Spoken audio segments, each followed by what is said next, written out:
Welcome back to my channel, and this is part 2 of the baby steps to homeschool planning. If you have not watched part 1, I highly recommend that you go ahead and watch part 1, for those are the foundational steps of the planning process, in my opinion. So let's review.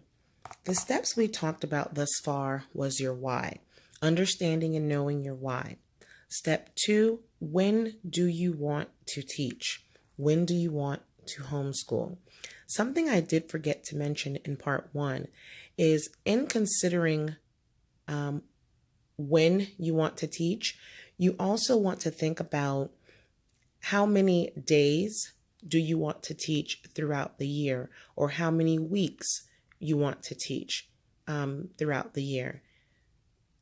In the state of Texas, where I live, we are not bound to any specific timelines about that. So we are free to determine if we want to teach for 170 days, 200 days, 35 weeks, or 52 weeks. As I mentioned earlier, we are a year-round homeschooling family, so we do some type of teaching nearly every day. It may not be formal.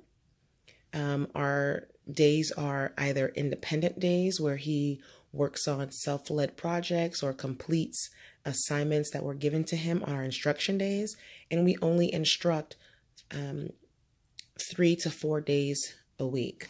So that's how we decide to do it. But you definitely want to research and take a look at what your state standards are. What does your state say about how many days you're required to homeschool, how many weeks you're required to homeschool? So consider that when thinking about baby step number 2. For baby step number 3, you also want to consider what your state standards are. Does your state require you to teach certain subjects? If they do, absolutely be in compliance with that. And then you want to think about the other subjects that may not be required. And like I said in part 1, ask yourself, how does those subjects align to the why, the purpose of me homeschooling? In the state of Texas, as homeschooling parents, we are required to teach certain topics. And if I recall correctly, I think that includes math, reading, spelling, and good citizenship. So those are absolutely within our homeschooling foundation. So let's go ahead and let's pick back up and let's talk about baby step number 4. Baby step number 4, what does your child need to learn? How does your child learn? And what does your child need to learn? I recommend that you talk to your child. If your child was enrolled in public school before you decided to homeschool, you may have had a state test. You can look at your state test, or you can think about or go through your child's school paperwork and lessons and homework and tests and so forth, and decide, are there any gaps? Did my child miss something? Or have they mastered a certain topic? You can also give them assessments, grammar assessments, reading assessments, math assessments. You can Google, or you can find various curriculum that have assessments for their programs to decide what your child knows and what your child doesn't know. A great way to also find out is to ask questions. Ask questions of your child. Another way to find out is to go online and search what's a child Another thing you can do is go and Google and research what your child should learn or know based on the grade level. If your child is in 3rd grade, just Google what should a child know in the 3rd grade or in the 7th grade or whatever grade they're in.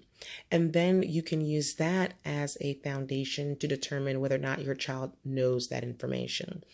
Does your child have to know everything someone else has to know who's in the school system? No, absolutely not. That's the beauty of homeschooling. But for me, I want to make sure that my child is at a minimum, we are hitting on, or they know the things that a traditional kid within their grade level should know. Okay, not all topics, but as I mentioned in part one, reading, writing, and math, within those topics, I would like my child to be on an equal playing ground with other children within his grade level. He may not have mastered everything, and that's what homeschooling is for. We're going to reteach and we're going to fill in those gaps. And he may have surpassed those in his grade level. If so, wonderful. We'll move on to the next level. How does your child learn? Is your child kinesthetic? Do they like to learn hands-on? Are they visual? Absolutely find out how your child best learns. And you can ask, or you can find out by asking the child themselves. Okay. Another way, there are learning style tests out there that you can actually give your child to better understand what type of learner your child is.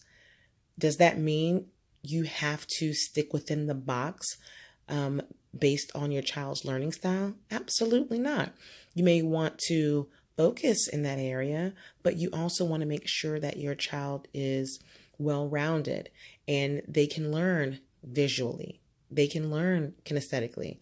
They can learn by doing things that are hands-on. They can learn and understand and comprehend with more abstract methods of teaching. So you want to make sure that your student or your child is able to learn and comprehend information using various styles, but you absolutely want to hone in on your child's specific style of learning.